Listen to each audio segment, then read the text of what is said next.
췌장암은 걸리면 죽는다는 말이 있습니다. 췌장암은 이미 진행된 상태에서 발견되기 때문에 그 치료가 어려워 생존율이 40명 중에 5명밖에 되지 않는다고 합니다. 그렇다면 왜 이미 진행이 된 상태로 발견되는 것일까요? 췌장암의 증상들이 생활 속에서 쉽게 겪을 수 있는 것들이기 때문입니다. 그래서 미처 알아차리지 못하고 가볍게 생각해 그냥 넘어가는 거죠. 그럼 암으로 진행되는 겁니다. 조기에 발견한다? 충분히 치료할 수 있어요. 여러분들이 오늘 영상을 보시면 더 이상 췌장암 관련 동영상을 보실 필요가 없게 이 영상 하나로 끝내드리겠습니다. 자, 그럼 췌장이 어디에 위치해 있는지 아시는 분 계신가요? 이걸 알아야 몸이 보내는 신호를 더 정확하게 알아차릴 수 있습니다. 췌장은 위와 간 뒤쪽, 몸속 깊은 곳에 조그맣게 자리 잡고 있습니다. 그렇기 때문에 복부 내시경과 초음파로 잘 보이지 않아 발견이 어려운 것이죠. 또한 췌장 주위에는 중요한 장기, 혈관, 림프관 등이 자리 잡고 있고요. 그래서 다른 장기로의 전이가 잘 되는 편입니다. 또한 진행 속도도 굉장히 빠르기 때문에 더욱 의심 증상을 잘 알아두어 초기에 발견하는 것이 중요하겠죠. 자, 그럼 지금부터 집중하세요. 췌장암에게 잡아먹히지 않기 위한 전조 증상 5가지 바로 알려드리겠습니다. 증상 첫 번째, 바로 혈당의 상승입니다. 췌장의 기능 중 하나가 인슐린과 글루카곤을 분비해 체내 혈당을 조절하는 것입니다. 인슐린 분비는 췌장의 내분비 조직인 랑게란스 섬에서 이루어지고 있는데요. 이곳은 베타세포와 알파세포 등으로 구성되어 있습니다. 혈당이 높을 때는 베타세포에서 인슐린이 분비되어 혈당을 내리는 작용을 하고, 혈당이 떨어졌을 때는 알파세포에서 글루카곤이 분비되어 간에서 당을 증가시켜 혈당을 올리는 작용을 합니다. 그럼 췌장에 종양이 생겨 암이 진행되면 어떻게 될까요? 인슐린을 생성하는 베타세포의 기능이 저하되어 인슐린 분비가 제대로 일어나지 않게 됩니다. 그렇다면 당연히 인슐린 부족해지겠죠. 인슐린 부족해지면 혈당 조절에 문제가 생겨 혈당 수치 높아지겠죠. 원래 당뇨가 있던 사람의 경우 평소보다 잘 조절되는 혈당이 갑작스럽게 조절되지 않고, 당뇨가 없던 사람의 경우 갑자기 당뇨병이 생기거나 공복혈당 수치가 높아지게 되는 것입니다. 실제 췌장암 환자를 분석한 결과 췌장암 발생 위험을 2배 이상 증가시킨 주요 요인이 무엇이냐? 일산병원 소화기내과 서정훈 교수의 연구에 따르면 공복혈당 수치 100 미만을 기준으로 할 때 공복혈당이 100에서 125면 췌장암 위험이 1.42배, 126 이상이면 2.07배로 증가한다는 사실을 알 수 있었습니다. 그렇다면 공복혈당을 낮추고 잘 유지하는 것이 중요하겠죠. 저 오징어 약사는 여러분들이 지금 당장 실천할 수 있는 솔루션만 알려드립니다. 오늘부터 저녁 식사 후 가벼운 산책이나 운동을 해주시고 잠들기 4시간 전부터 음식물 섭취를 피해주세요.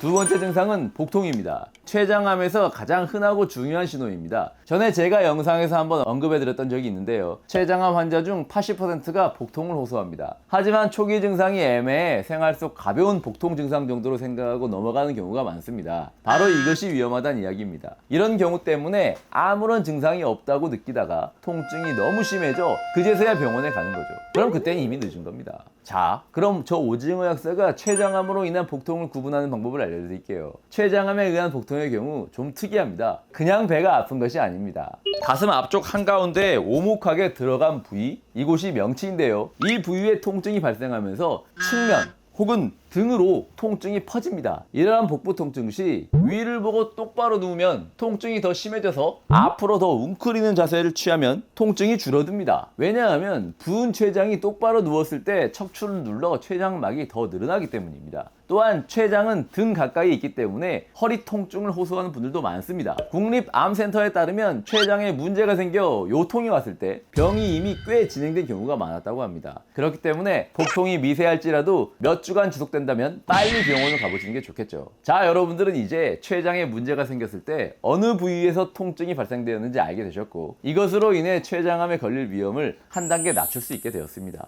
그렇다면 췌장암의 위험을 더 확실하게 낮출 수 있도록 세 번째 증상 이어서 보시겠습니다. 그리고 이쯤에서 좋아요 한번 누르시고 가시죠. 감사합니다. 세 번째는 소화불량과 체중 감소입니다. 췌장은 앞서 말씀드린 인슐린을 생산하는 내분비 기능과 함께 췌관을 통해 췌장액을 분비하는 외분비 기능도 담당합니다. 여기서 분비된 췌장액에는 음식 소화를 돕는 소화 요소가 들어있는데요. 이 췌장액이 담즙과 만나 소장으로 흘러들어가 소화를 도와주는 역할을 하게 됩니다. 그렇기 때문에 췌장에 종양이 생기면 소화 요소 생성을 방해하게 됩니다. 이로 인해서 음식 중에서도 특히 기름진 음식을 분해하고 소화시키는데 문제가 생기는 것입니다. 있습니다. 혹시 여러분들 중에 위나 장에 특별한 이상이 없는데도 소화불량이 지속된다? 그럼 이것은 췌장에 문제가 발생했음을 알 수 있는 지표로 의심해 보셔도 됩니다. 또한 지방이 소화되지 않을 경우 회백세그, 기름진 변을 볼 수도 있고, 췌장암 세포가 위로 전이된 환자분들의 경우 식후 구역감과 구토 증상이 동반될 수도 있습니다. 그리고 소화불량 증상과 함께 별다른 이유 없이 몇 달에 걸쳐 체중이 감소하는 증상이 나타나기도 하는데요. 이것은 췌장에 문제가 생겨 췌장의 분비가 감소하면서 흡수 장애와 식욕 부진, 음식 섭취량 감소 등이 발생하기 때문입니다. 여러분, 살 빠진다고 마냥 좋아하시면 안 되겠죠. 췌장암의 경우 보통 평소 체중에서 10% 이상이 감소한다고 생각하시면 됩니다. 솔직히 말씀드리면 이 증상 때문에 저도 제가 췌장암이 아닌가 심각하게 고민했던 적이 있습니다. 저도 최근에 체중이 10% 이상 빠졌거든요. 하지만 요즘 다시 음식 섭취량을 늘리면서 체중이 서서히 증가하고 있는 것을 보면 췌장암은 아닌 것 같습니다. 네 번째 증상은 황달과 짙은 소변입니다. 황달이 왜 나타났을까요? 췌장에 문제가 생겨 담관에서 십이지장으로 이어지는 부분이 막혀 담즙이 제대로 흐르지 못하게 되면 그에 따라 담즙 색소의 주성분인 빌리루빈이라는 물질이 제대로 배출되지 못해 피부와 안구 같은 곳에 침착되어 노란색을 띠면서 황달이 나타나게 되는 것입니다. 그리고 황달이 생기면 소변색이 짙은 갈색 혹은 붉은색이 되는 현상도 함께 일어나는데요. 간혹 황달에 걸렸다는 사실을 모른 채 소변의 이상을 먼저 호소하는 환자분들도 많이 있습니다. 한 번씩 소변색도 체크해 보시면 좋겠죠. 다섯 번째 증상은 피부 가려움증입니다. 가려움증도 황달과 동반되어 나타나는 경우가 많은데요. 담즙 분비가 원활하게 일어나지 않기 때문에 나타나는 현상 중 하나입니다. 간에서 생성된 소화액인 담즙이 담관을 통해 십이지장으로 이동해야 하는데 담관이 막혀 담즙산이 피부 아래로 쌓이게 됩니다. 이때 가려움증이 발생할 수도 있습니다. 피부 가려움증이 나타난다면 먼저 피부에 두드러기 같은 변화가 있는지 없는지 확인해 주시고, 없다면 눈 흰자이나 피부가 누렇게 변했는지 꼭 확인해 주세요. 방금 알려드린 5가지가 췌장에 문제가 생겨 암으로 진행되기 전에 발생하는 증상들이고요. 증상을 아는 것보다 중요한 것이 미리 예방하는 것이겠죠. 오징어 약사가 준비했습니다. 췌장암 예방을 위해 좋은 것을 크게 음식, 습관, 영양제로 구분해서 알려드릴까 합니다. 첫 번째로 음식인데요. 제가 전에 혈당이 뚝 떨어지는 음식으로 소개해드렸던 양올식 기억하시나요? 바로 양배추, 올리브오일, 발효식초입니다. 자세한 내용은 위에 이 영상에서 한번 확인해 주시고요. 간단하게 설명해 드리겠습니다. 양배추에는 암 예방 효과가 있는데 특히 췌장암 발병을 예방하는 플라보놀과 식이섬유가 풍부하게 함유되어 있습니다. 아침, 점심, 저녁 매 식사 10분 전 대략 한 주먹 정도의 양을 드셔주시면 되겠습니다. 올리브오일은 꼭 엑스트라 버진 등급이어야 한다는 거 아시죠? 섭취 방법은 매일 한 스푼에서 한 스푼 반을 드셔주시면 좋습니다. 마지막으로 발효식초입니다. 식초는 암에 대한 면역력을 높여주며 특히 소화기 암에 효과적입니다. 그러니 췌장암에도 좋겠죠.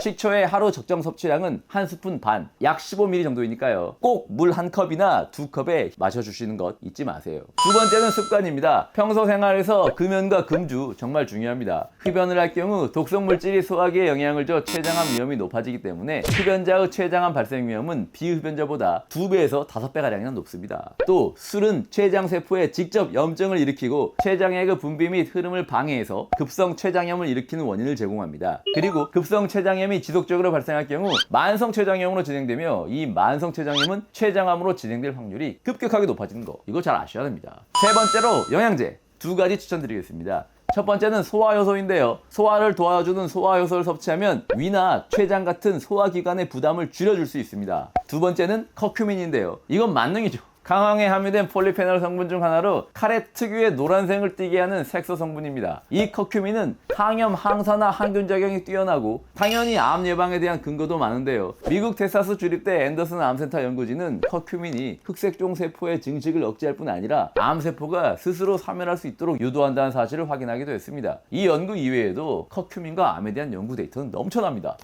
지금까지 오징어 약사와 췌장암 전조 증상 5가지에 대해 알아봤는데요. 혈당 상승, 복통, 소화불량과 체중 감소, 황달과 짙은색 소변, 피부 가려움증, 이런 증상들이 나타난다면 가볍게 생각하지 마시고 바로 병원으로 가셔서 검사를 받아보시는 것이 좋습니다. 갑오징어 여러분, 1년에 한 번씩 정기적으로 건강검진 받으시는 거 꼭 잊지 마세요. 증상 없더라도 정기적으로 검진 받아서 확인하는 것이 매우 중요합니다. 그리고 췌장암 예방에 좋은 양올식 식단과 추천해드린 영양제 섭취하시는 습관도 같이 하시면 금상첨화겠죠. 여러분들도 하실 수 있습니다. 조금씩 습관 고쳐 나가 봅시다. 그럼 다음 영상에서 더 건강해져서 만나요.